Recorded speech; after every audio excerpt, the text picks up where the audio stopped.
بسم الله الرحمن الرحيم. السلام عليكم ورحمة الله وبركاته.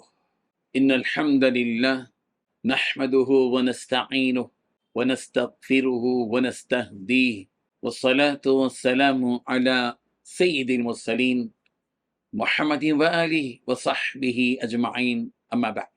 حاضرین و ناظرین، یہ درس نمبر 1939 ہے، اور آج سورہ احقاف کی 2 آیتوں کی تلاوت اور تشریح کی جائے گی، آیت نمبر 15 اور 16، 15 and 16۔ چلیے سب سے پہلے ہم ان 2 آیتوں کی تلاوت کرتے ہیں، لفظی ترجمے اور ترجمے کے بعد تشریح کرتے ہیں۔ اعوذ باللہ من الشیطان الرجیم، بسم اللہ الرحمن الرحیم۔ ووصينا الإنسان بوالديه إحسانا حملته أمه كرها ووضعته كرها وحمله وفصاله 30 شهرا حتى إذا بلغ أشده وبلغ 40 سنة قال رب أوزعني أن أشكر نعمتك التي أنعمت علي وعلى والدي وأن أعمل صالحا ترضاه وأصلح لي في ذريتي إني تبت إليك وإني من المسلمين أولئك الذين نتقبل عنهم أحسن ما عملوا ونتجاوز عن سيئاتهم في أصحاب الجنة وعد الصدق الذي كانوا يوعدون صدق اللہ العظیم۔ لفظی ترجمہ یوں ہے، ووصینا، اور ہم نے وصیت کی، الانسان، انسان کو، بوالدیہ، اپنے والدین کے ساتھ، احسانہ، حسن سلوک کرنے کی، حملت ہو، اٹھایا اس کو، امہ، اس کی ماں نے، کرہا، تکلیف سے، ووضعت ہو، اور جنا اس کو، کرہا، تکلیف سے، وحملہ، اور ان کا حمل، وفصالہ، اور ان کا دودھ چھڑانا، 30 شہرا، 30 مہینے ہیں، حتیٰ کہ اذا، جب، بلغا، وہ پہنچا، اشدہ، اپنی جوانی کو، وبلغا، اور پہنچا، 40 سنہ، 40 برس کو، قال، تو اس نے کہا، ربی، اے میرے رب، اوزعنی، تو توفیق دے مجھے، ان اشکرا، کہ میں شکر کروں، نعمتک التی، تیری اس نعمت کا، وہ جو، انعمت، تو نے انعام کیا، علیہ، مجھ پر، وعلی والدیہ، اور میرے والدین پر، وان اعمل، اور یہ کہ میں عمل کروں، صالحا، نیک، ترضاہ، کہ تو پسند کرے اس کو، واصلح، اور تو اصلاح کر، میرے لیے، فی ذریتی، میری اولاد میں، انی، بلا شبہ میں نے، توبہ کی، الیک، تیری طرف، وانی، اور بلا شبہ میں، من المسلمین، مسلمانوں میں سے ہوں، اولئک الذین، یہ وہ لوگ ہیں کہ، نتقبل، ہم قبول کرتے ہیں، عنہم، ان سے، احسن، اچھے، ما، جو، عملو، انہوں نے عمل کیے، ونتجاوز، اور ہم درگزر کرتے ہیں، عن سیئاتہم، ان کی برائیوں سے، فی اصحاب الجنہ،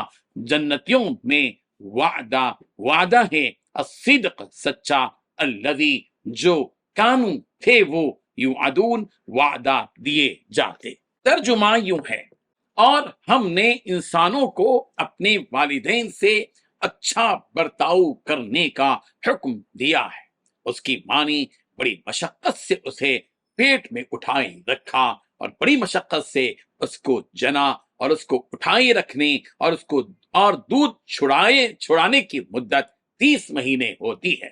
یہاں تک کہ جب وہ اپنی پوری توانائی کو پہنچ گیا اور 40 سال کی عمر تک پہنچا تو وہ کہتا ہے کہ یا رب مجھے توفیق دیجیے کہ میں آپ کی اس نعمت کا شکر ادا کروں جو آپ نے مجھے اور میرے ماں باپ کو عطا فرمائی، اور ایسے نیک عمل کروں جن سے آپ راضی ہو جائیں، اور میرے لیے میری اولاد کو بھی صلاحیت دے دیجیے۔ میں آپ کے حضور توبہ کرتا ہوں اور میں فرمانبرداروں میں شامل ہوں۔ یہ وہ لوگ ہیں جن سے ہم ان کے بہترین اعمال قبول کریں گے اور ان کی خطاؤں سے درگزر کریں گے، وہ جنت والوں میں شامل ہوں گے اس سچے وعدے کی بدولت جو ان سے کیا جاتا تھا۔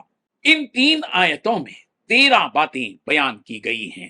پہلی بات، ہم نے انسان کو اپنے والدین کے ساتھ اچھا برتاؤ کرنے کا حکم دیا ہے۔ دوسری بات، اس کی ماں نے بڑی مشقت سے اسے پیٹ میں اٹھائے رکھا۔ تیسری بات، بڑی ہی مشقت سے اسے جنا۔ چوتھی بات، اس کو اٹھائے رکھنے اور دودھ چھڑانے کی مدت 30 مہینے ہوتی ہے۔ پانچویں بات، یہاں تک کہ جب وہ اپنی پوری توانائی کو پہنچ گیا اور 40 سال کی عمر کا ہو گیا تو کہتا ہے چھٹی بات، یا رب مجھے توفیق دے کہ میں آپ کی اس نعمت کا شکر ادا کروں جو تو نے مجھے اور میرے ماں باپ کو عطا فرمائی ہے۔ ساتویں بات، مجھے توفیق دیجیے کہ میں ایسے نیک عمل کروں جس سے آپ راضی ہو جائیں۔ آٹھویں بات، میرے لیے میری اولاد کو بھی صلاحیت دی دیجیے۔ نویں بات، میں آپ کے سامنے توبہ کرتا ہوں۔ 10ویں بات، مجھے توفیق دیجیے کہ میں آپ کے فرما برداروں میں سے بن جاؤں۔ 11ویں بات، یہ وہ لوگ ہیں جن سے ہم ان کے بہترین اعمال قبول کریں گے۔ 12ویں بات، ان کی خطاؤں سے درگزر کریں گے جس کے نتیجے میں وہ جنت والوں میں سے ہو جائیں گے۔ 13ویں بات، اس سچے وعدے کی بدولت جو ان سے کیا جاتا تھا۔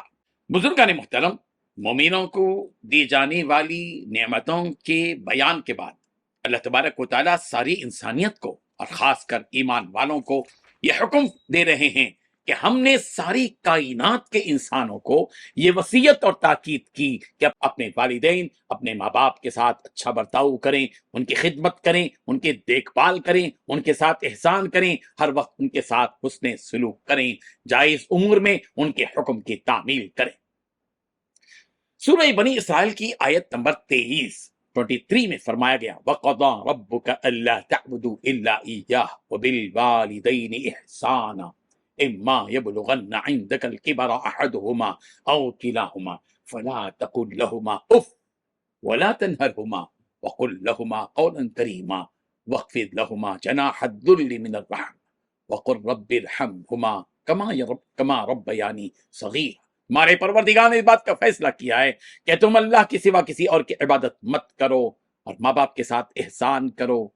تمہارے ماں باپ میں سے ایک یا دو بڑھاپے کو پہنچ جائیں تو تم ان کو اف تک بھی مت کہو، ان کے لیے اپنے بازوؤں کو نرم کر دو، ان کے حق میں یہ دعا کرو، پروردگار میرے ماں باپ پر ایسے ہی احسان کر دیجئے جیسے کہ ہمارے بچپن میں ہمارے ماں باپ نے ہم پر احسان کیا۔ سورہ لقمان کی آیت نمبر 14 میں اللہ تعالیٰ نے فرمایا، انشکر لی ولی والدیک الی المصیر، کہ تم میرا اور اپنے والدین کا شکر ادا کرو۔ ہاں، تمہیں لوٹ کر میرے ہی پاس آنا ہے۔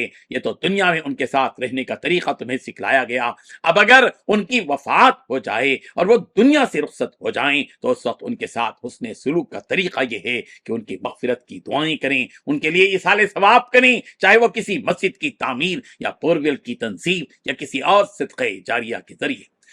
حضرت مالک بن ربیعہ سعیدی رضی اللہ عنہ سے مروی ہے کہ ہم لوگ رسول اللہ صلی اللہ علیہ وسلم کے پاس بیٹھے ہوئے تھے کہ بنو سلمہ میں سے ایک آدمی آیا۔ انہوں نے کہا کہ یا رسول اللہ، کیا والدین کے ساتھ ان کی وفات کے بعد حسن سلوک کرنے کا کوئی طریقہ ہے؟ نبی رحمت صلی اللہ علیہ وسلم نے فرمایا کہ ہاں، تم ان کے لیے دعا اور استغفار کرو اور انہوں نے جو وعدہ کیا ہے اسے ان کی وفات کے بعد پورا کرو، اور ان کے عزیز اور اقارب، ان کے رشتہ دار، ان کے ساتھ صلہ رحمی کرو اور ان کے دوستوں کا اکرام کرو۔ اس حسن سلوک میں ماں کو مقدم رکھنا چاہیے۔ اس کی وجہ بیان کرتے ہوئے اللہ تعالیٰ فرما رہے ہیں کہ خاص طور سے تم اپنی ماں کے ساتھ حسن سلوک کرو، اس لیے کہ اس ماں نے تکلیفوں پر تکلیفیں برداشت کر کے تمہیں اپنے پیٹ میں دوران حمل اٹھائی رکھا۔ اس سے بڑھ کر تکلیف اس نے اس وقت سہی جبکہ اس نے تمہیں جنم دیا۔ اس وقت کی اس کے منہ سے نکلی ہوئی ایک آہ کی قیمت تم ساری زندگی اس کے قدموں میں رہ کر بھی ادا نہیں کر سکتے۔ اس ماں نے تمہیں جننے کے بعد پھر 1.5 سال تک دودھ پلایا،